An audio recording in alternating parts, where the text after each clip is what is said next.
ma rabtaa adiga oo aanan wax muuqaala haba yaraatee samaynin in aad youtube-ka lacag aad ka samayso, welibana ayadoo zero lacag ah ay kaaga baxayso, wax lacag aan kaaga baxaynin, waqtiga ugu yarna aad ku samayn karto.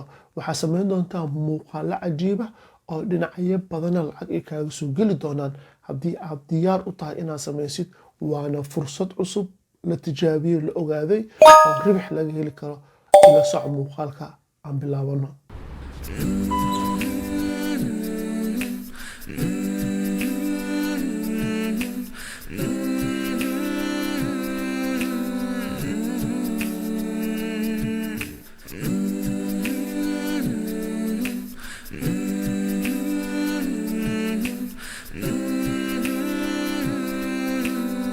markaad dalkan aad ka aragtaan waxaan soo galna marka Amazon, website-ka Amazon-ka weyn aad taqaanaan ee alaabada lagu iibiyo.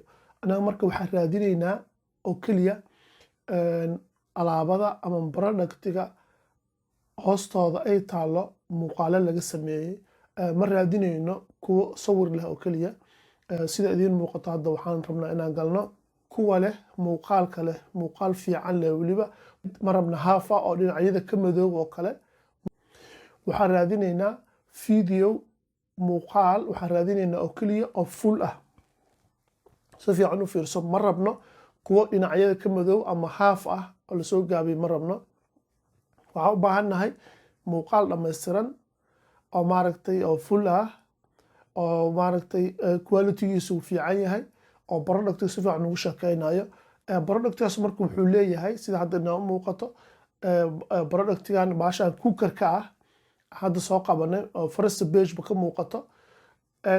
haddii aan galno gudaheeda waxaa arkaynaa hoos waxaa ku yaalo productiga waxyaabo sawiro lagu bixiyo. sawiradaas marka ma rabno. qaybtan kale waxuu leedahay videoga marka halkan markaan keensano waa arkaynaa videoga coduu leeyahay.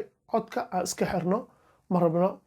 marka codka aan gudaha usoo galno videoga waxaa arkaynaa inuu dhammaystiran yahay, uu full u yahay, quality-giisana uu fiican yahay.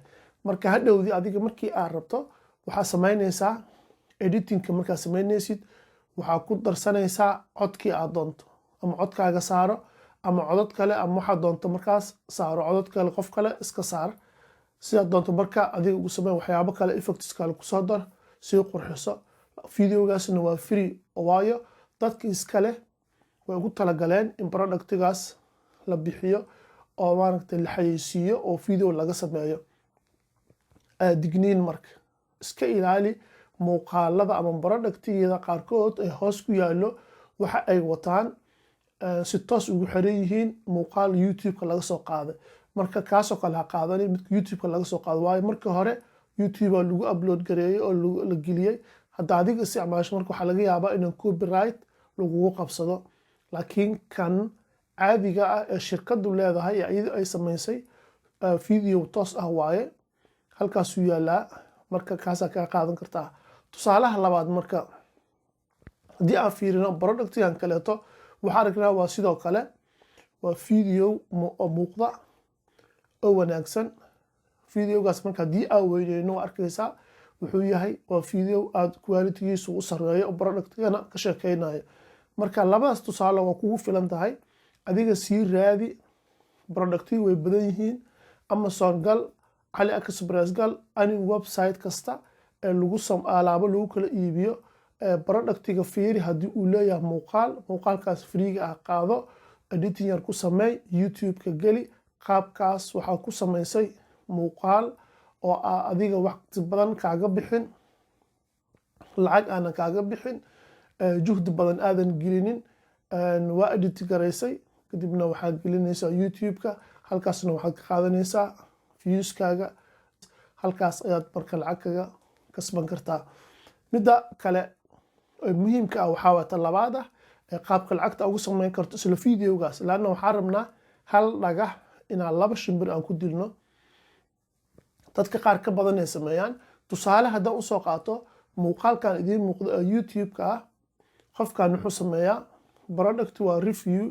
asaga marka ma laha sidaad idiin sheegno videoyaasha wuxuu kasoo qaatay Amazon ama website-yada kale. ka dambana wuxuu keensaday youtube-ka kadib wuxuu ku xiray sida hoos aad ka aragtid affiliate link. waa meeshaas marka lacag ayuu ka sameynaa iyadana. muuqaalka videoga gaar waaye, viewska la wada fiirso asagana waa gaar, waa shuqul iskuma laha. laakiin affiliate linkiga halkaas haddii aad kilik siiso wuxuu ku geynaa marka halkii alaabta uu kasoo qaado ama productiga lagu iibinayo.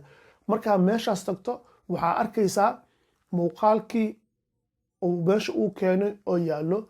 marka haddii ujeedadaas waxay tahay marka haddii adiga productiga aad iibsato asaga wuxuu ku leeyahay commission, lacag ayuu qeyb ayuu ka qaadanaa. waa nooc min dalaal ah. alaabtaas ayuu iibgeeyey kadibna marka wuxuu ka helay lacag. waa hal dhagax oo 2 shimbir lagu dilay. taas macnaheedu maxay tahay? muuqaalka oo la daawaday waxa uu ka helay YouTube ahaan, viewskaas wuxuu ka helay lacag. alaabtaas uu dadka tusay oo la iibsadayna wuxuu ka helay lacag. marka labada jeerba lacag ugu helay. muuqaalkiisa iyo videogiisa ama YouTubekiisa guud ahaana haddii uu sii balaarto waxyaabo kale badan ayuu sii sameyn karaa. laakiin muuqaalada kale ayaa idin tusi doonaa. waxaan rajaynayaa marka inaad fahamteen qaabkaas fudud ee wanaagsan ee wax dhibaynin inaad u sameyso YouTube copyright waxba kugu qabsanaynin. keliya marka waxaan rabaa inaan kuu sheego mid talo ah. taladaas waxay tahay ha qaadanin muuqaalo fadlan ee ka muuqato waxyaaba anshaxum ama qaawni. sababtoo ah productida qaarkood la xayeysiinayo waa naqaanaa. adiga marka aqligaaga adeegso, diintaadana ilaasho, adiga ayaa iska leh. asalaamu calaykum waraxmatullaahi wabarakaatuh.